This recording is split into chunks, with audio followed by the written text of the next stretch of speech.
Welcome to Sir Branchate, and I'll turn it over to you for your presentation. Thank you, Steve. Today, I'm going to give you a little bit of a background on the reuse project, the process that we've been going through, and then spend a little bit of time telling you kind of where we are, where the project stands. Some of you who've heard my presentation before will remember that I've probably presented to you several times in the last 5 years. So some of this you're going to remember, but it's always good to give everybody a background, and then we can talk about where things are going in the future. So I think most of you are aware that the Concord Naval Weapons Station is the orange portion on this map. And when you look at this map, you'll see Highway 680 and 4, and you'll see Highway 4 cuts through. BART cuts through. Down in the southern area, Bailey Road cuts through the project. And what happened was in the late 90s and early 2000s, the Navy decided to move all of this operation up to the state of Washington. And so the Navy is provisioned out of the state of Washington in the Pacific Theater. And they decided to declare this base surplus. And in so doing, they had to first make it available to other parts of the federal government. And so the tidal portion of the base up here along the water is called MOTCO because the Army took it over. And it's where the Army units in the Pacific Theater are now provisioned from. It's Military Ocean Terminal Concord. It's active, it's a military base. They're investing millions of dollars to improve the port facilities. And so that's an active installation. What we're talking about as part of our project is the inland portion of the Naval Weapons Station. It's about 5,000 acres. And I'll talk a little bit more about some of the Navy housing that went to the Coast Guard in a minute. But effectively, this whole inland portion was a storage area for munitions that then moved by train up to the port. The entire base was active through the first Gulf War in the early 90s, and then it went through a process of decommissioning, and then it ultimately went through the base realignment and closure process in 2005, called the BRAC process. So once the Navy decided to put it through the BRAC process, it just so happens that that inland portion of the base is within the city limits of Concord. It always was. And so Concord became the local reuse authority to make certain planning decisions about the base. And from 2006 through roughly 2010, we had over 85 public meetings, workshops, community workshops, planning meetings, planning commission meetings. And we discussed as a community, both locally and regionally, what we wanted to see happen there. And we created a vision for the base. These were the 4 goals that the council settled on for the project back in roughly 2010, that they wanted it to be a world-class project. Now, 11 years later, we're still arguing over what it means to be a world-class project. But when you see all of these components, and if we can achieve all of the components in the project, I think it will indeed be world-class. They also wanted a balanced approach, which meant that they wanted some development, but they also wanted to preserve some of the open space, and they wanted to have a great deal of parks. And you'll see that the plan does that. Thirdly, they wanted it to be economically viable and sustainable, which in a certain way meant that they wanted the project to pay for itself. They didn't want existing residents to have to subsidize the project in any way. It should pay for itself. And then the 4th bullet was, while the project should pay for itself, we want to make sure that everybody can use whatever is found in the project, so that the parks, the community facilities, and everything in the park is available not only to all Concord residents, but to the region. And so those were the goals of the project. We went through a number of processes, and in 2010, we adopted a reuse plan in order to satisfy one of the steps in the Navy's process. And then after we adopted the reuse plan, going through a full environmental impact report and analyzing everything, we recognized that the project needed to be put into our city's general plan so that it would have the force of California law. And so in 2012, this area plan was adopted and put into the city's general plan. You'll notice in the diagram here that there is a light green area that goes all the way south, almost to Kirker Pass, all the way past Bailey Road. This light green area is a conservation area, public benefit conveyance that went from the Navy to the National Park Service, and the East Bay Regional Park now has these 2,600 acres under constructive possession. And the purpose of that is not just a regional park, but to serve as a conservation area for the 2 endangered species that are found on this property, the California red-legged frog and the California tiger salamander. And so part of the regional park is also a conservation for the endangered species.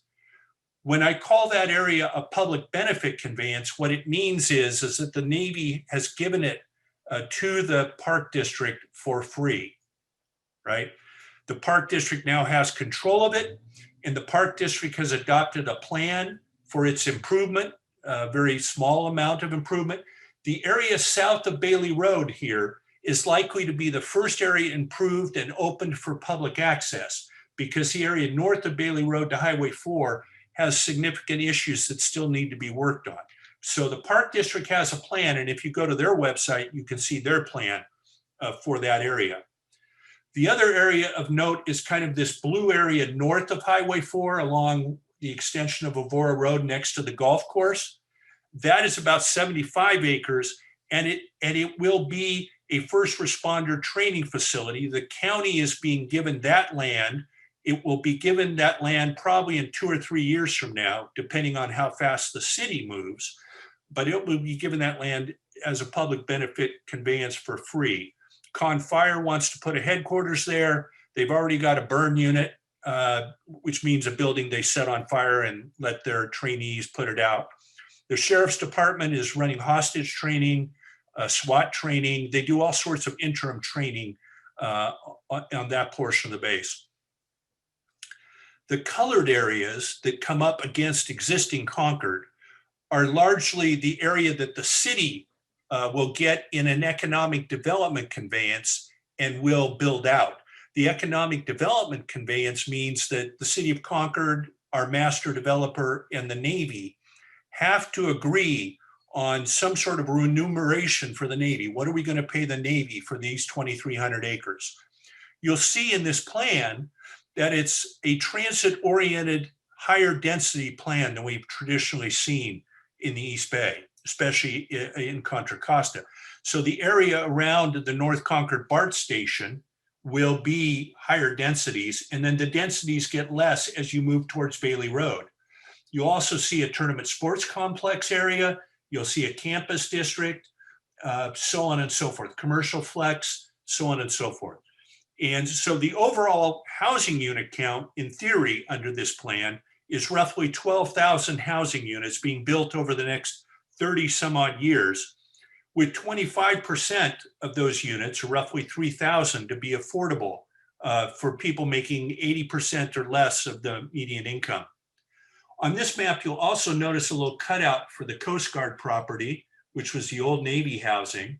That was recently sold by the Coast Guard to a group based out of Las Vegas, and they are preparing their plans for those 58 acres. They spent about $58 million to acquire those 58 acres, just to give you a sense of scope. And then you'll notice in the dark purple by the BART station, this is the 18 or 19 acres of the parking that BART wants to redevelop into housing and offices in this general area. So that's kind of the general area plan. But before we can actually get going, we have to have a specific plan, and we have to have a master developer. The next slide shows you here just kind of what we've been doing for the last 16 years, which is getting these plans adopted, getting them reviewed environmentally, working with disposition planning with the Navy, working with the other environmental agencies on the cleanup of the property, which I'll show you in a minute, but also on the resource permitting to make sure that we're not ruining any wetlands or cultural historic sites, Indian burial grounds. There's a couple. There's just a lot of paperwork to get as far as we got. And then when we chose a master developer in 2016, it was effectively a Lennar 5-point. We got them into developing a specific plan, taking that area plan and being more specific so that we could actually build it. Last year we ran into a hiccup where our master developer and the Building Trades Council that represents the union crafts basically came into an argument, and they decided that they no longer wanted to proceed with the project. And so over the last year, the city has been working to see if there were other people interested in being the master developer. And we're actually in the middle of a master developer recruitment right now. We expect responses this Friday, and we'll see how many building companies or teams of building companies are interested in resuming the process and taking the process to the next steps. And we should have news by Monday, how many are in the running and what they're thinking about. To backtrack just slightly, what this map shows you is the parts of the base that are deemed ready to be transferred. And the Navy calls this process a FOSS process, a finding of suitability to transfer. And so the area in yellow here, the BART Station, Highway 4, Willow Pass Road, the area in yellow is about 1,200 acres down here too, is about 1,200 acres that the Navy says is cleaned up satisfactorily to transfer for development. And when they do that work, the EPA is looking over their shoulder, Department of Toxic Substance Control is looking over their shoulder, Air Board, Water Board, California Public Health. There's a whole slew of agencies that monitor what they're doing and comment on it, and they agree that the yellow area is ready for transfer. The green area is largely been transferred, I told you that earlier, to the Park District. These red areas are what are known as carve-outs. And carve-outs are areas that the Navy still needs to do either assessment work on to see if they're ready, or they've decided they have a remediation or cleanup program that they're doing. Here on the runway debris area, or here in Bunker City. Bunker City has arsenic. For about 25 years, they sprayed arsenic all over it to kill the weeds and kill the squirrels and kill just about everything. And so they're now experimenting with various ways to try and pull that arsenic out of the soil and make it possible to develop residential and other uses down there. You know, the easiest way would be just to scrape it clean and take it to Idaho, which is apparently where all bad things go eventually. But right now, they're also experimenting with something called a Chinese fern beak, where you grow it, and believe it or not, this plant sucks up arsenic, and then you cut it over successive seasons, take that somewhere safe, and then let this plant pull the arsenic out of the ground. At any rate, these are the red parcels or parcels that are still being worked on from a cleanup perspective. This map here was the last land use map that the council directed Lennar to use in writing the specific plan to get the entitlements to get the project going. And so you'll notice it has more grades of colors. It has more density around the BART station, but it also has certain density along the transit spine. So along District D and F and I and J, you'll see there's what we call the transit spine. And the higher densities in a little bit of orange are designed to make it possible to spread the affordable housing throughout the project. In order to gain state and federal funding for affordable housing projects, you have to demonstrate that it's got proximity to transit, proximity to medical, proximity to transit and proximity to other community entities, and you compete for the funding to make that affordable housing financially possible. And so we're trying to design this project so that the affordable housing isn't all put in one location, but distributed throughout the project over a 30-year time frame. So that's what this map sort of shows. There will be a new map. The new master developer will come in. They may reuse some of the work that Lennar did, or they may start from scratch. But we still need to figure that out. You'll notice here we had we put the Coast Guard property in the Lennar project because at the time we thought the city was going to become its owner. We've always had the BART station in the project. So one of the things we did in 2018 was we brought in an outside planner to help us develop the ideas of a tournament sports complex. In this area K here, there's about 175 acres, some of it for a great city park, some of it for a tournament complex. There's arguments over whether it should all be tournament or all city park. They did diagrams for baseball diamonds, diagrams for long field, diagrams for indoor sports. And so there's been a whole lot of conceptual planning. And once the project gets started, that will become a project of its own that will be city-led, and we'll have to find funding, and it will be a lot of work. The other project that we began work on was something called the Campus District Visioning Project.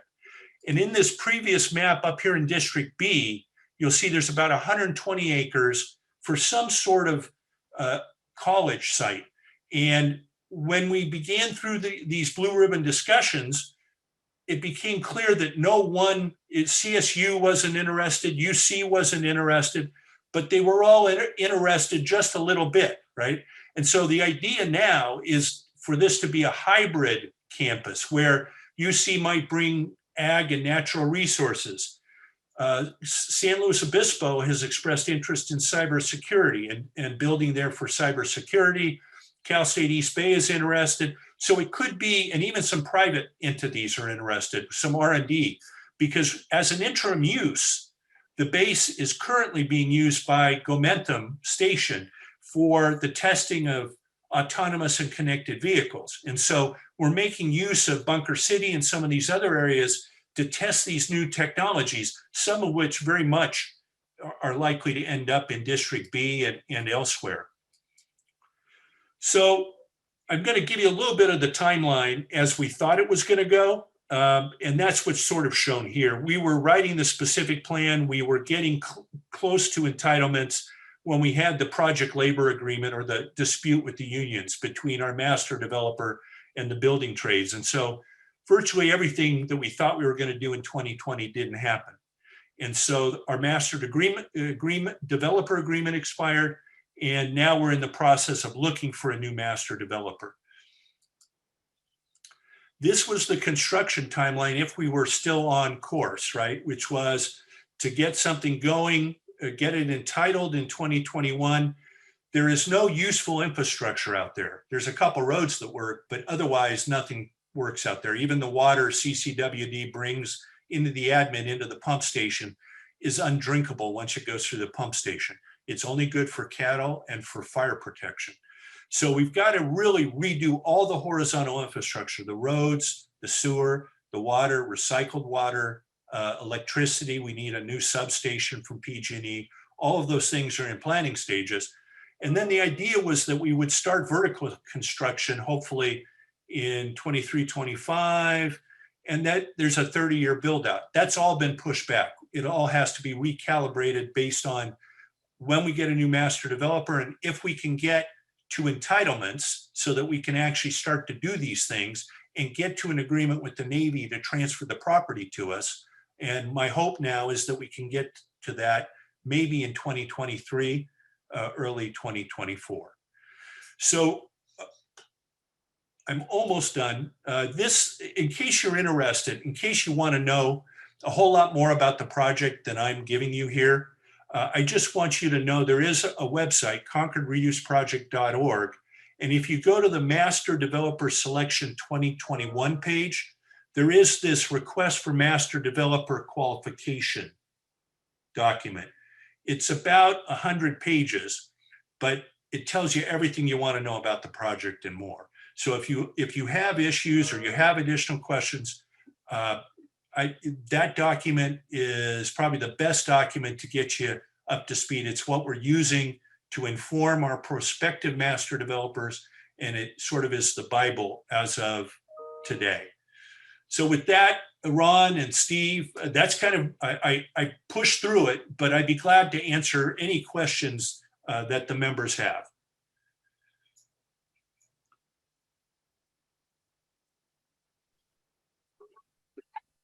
I can't hear you, Steve. You're on mute.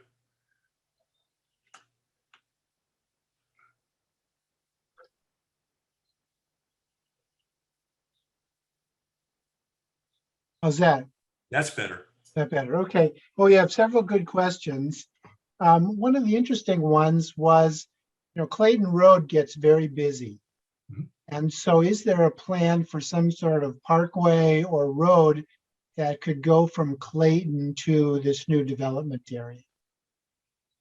No. Okay. No additional transportation anticipated? Huh?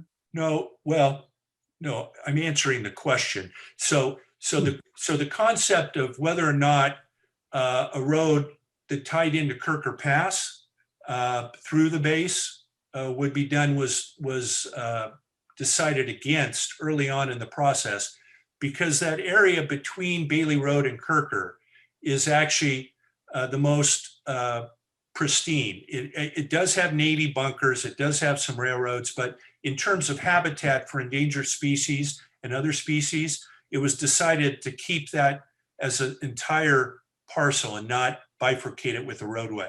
So there will be transit that operates from the Bailey Road end of the project up to the North Concord BART station. And it's probably going to be high tech. It'll be some sort of glideways.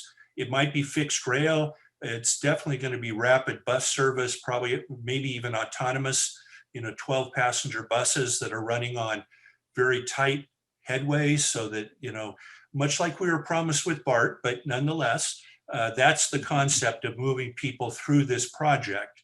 But if you live in Clayton, you made a lifestyle choice that meant you were 30 minutes from a freeway no matter what. Okay, thank you. So we're in the middle of a drought. So what is the impact of the drought on either housing or the development in general? Well, it depends on how the severity of the drought works going into the future.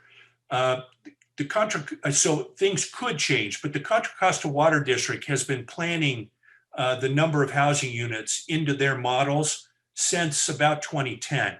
And so CCWD has continued to express their ability to service these units. One of the things that makes this project different, of course, is that almost all the external or outdoor water will be recycled water in this project. And CCWD will be buying that from Central Sand, who will be producing the recycled water. They already do so for certain facilities in the county, but they're going to be doing it on a much larger scale as this project builds out. We will have recycled water tanks probably on the Tournament Sports Complex, and then also, drinking water tanks up in the hills to get the right gravity feed. But the idea is that there is enough water within the CCWD system to accommodate this project. Will there be an emphasis on solar and wind power as part of the overall development? Yes, and if you've been out on the base, there's a lot of wind. Now, whether that wind continues given build out, how it works, the built environment affects wind, but there will definitely be solar. We have plans in our climate action plan for the base talking about solar on virtually every building that's built out there.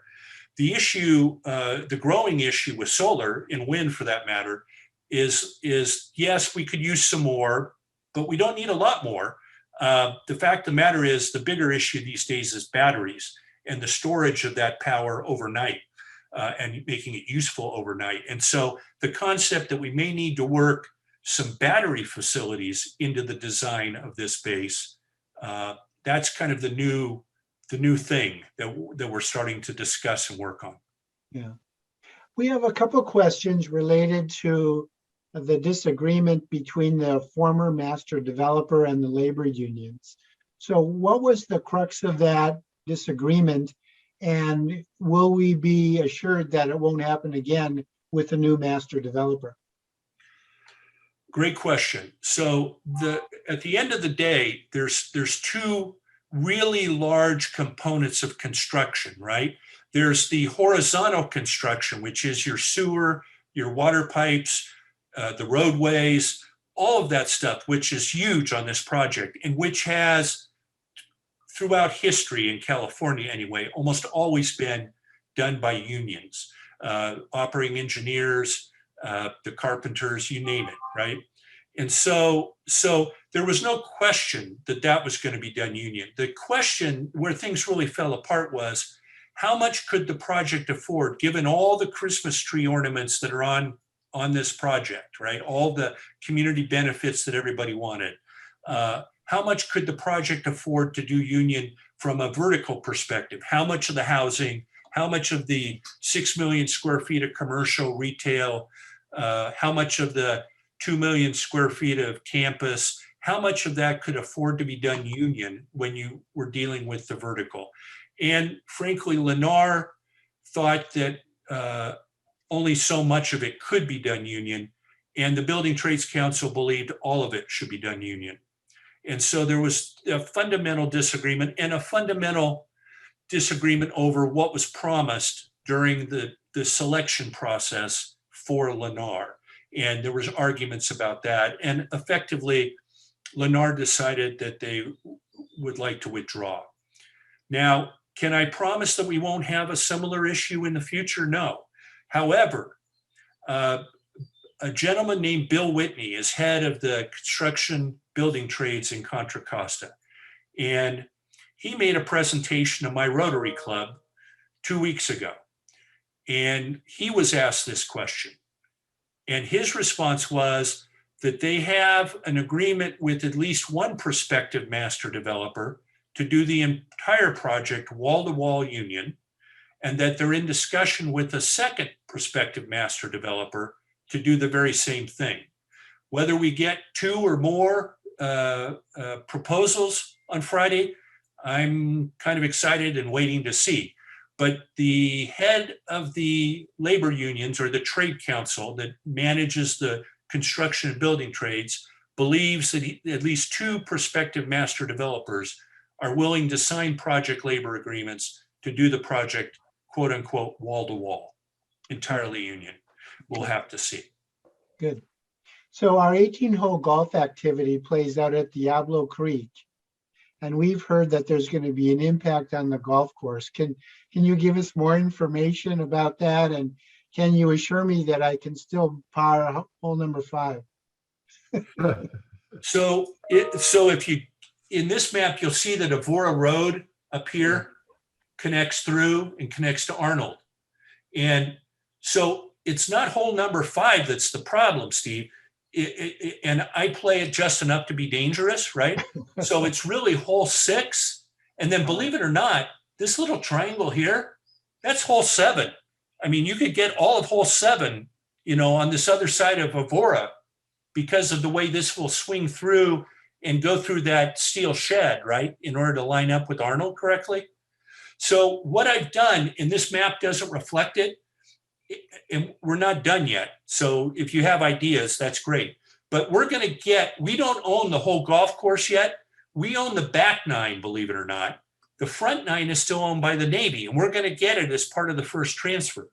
But when we put Avora Road through here, I've actually taken some of this blue area out of the county's PBC and kept it for the city, because we're going to have to rejigger the holes. Somehow we're going to have to fix, when you come off a 2 and then when you get down to 5, it's not clear to me exactly how we're going to do it, but we're going to have to fix those holes. It's also going to take a while. So almost all of the infrastructure, the water district, the sewer district, everybody's up here in North Concord, and they're all going to want to come down Avora Road right away and then come under Kinney, right? Come under the where the highway comes under and serve this area. So sewer's going to go back up that way and over, and water's going to come this way. We'll have some tank. So the golf course is going to be impacted, which is both unfortunate, but we're going to see if we can't improve it as part of the process. I mean, you know, the way golf courses have failed out in East County, our golf course is now slammed. We're doing more rounds now than we've ever done, I think, historically. And so we understand the value of the golf course.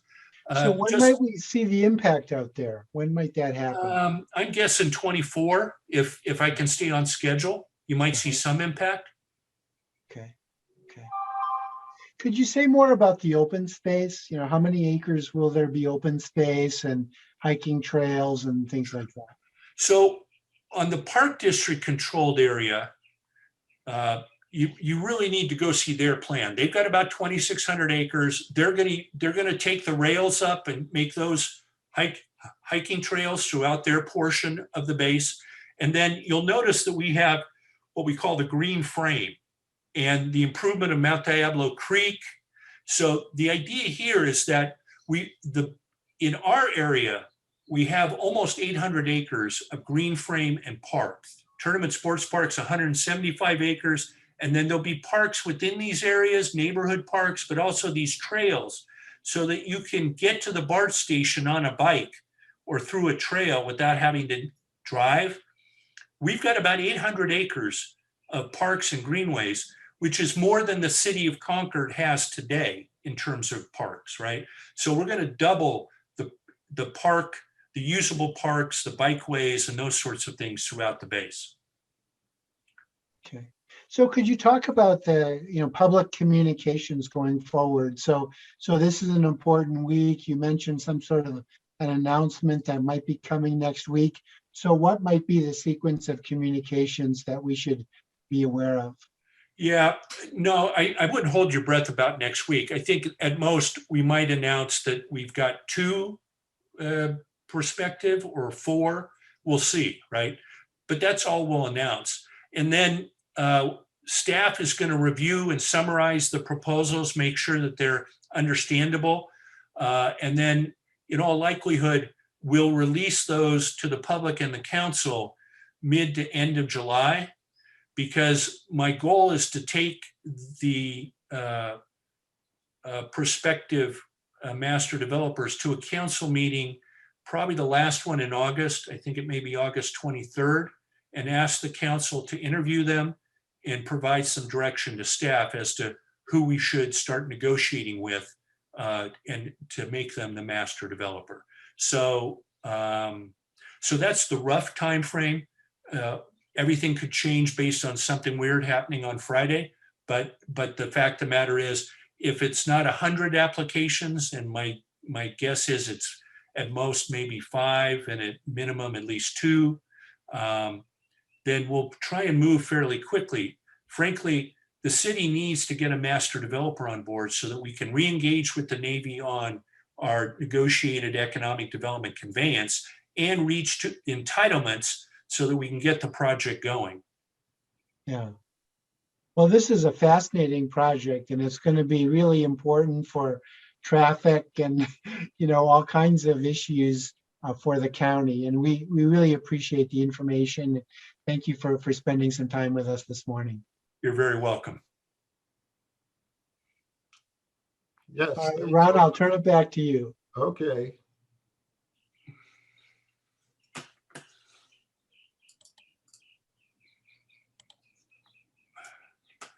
Okay, I'll see you later. Thank you very much, gentlemen. All right, thank you.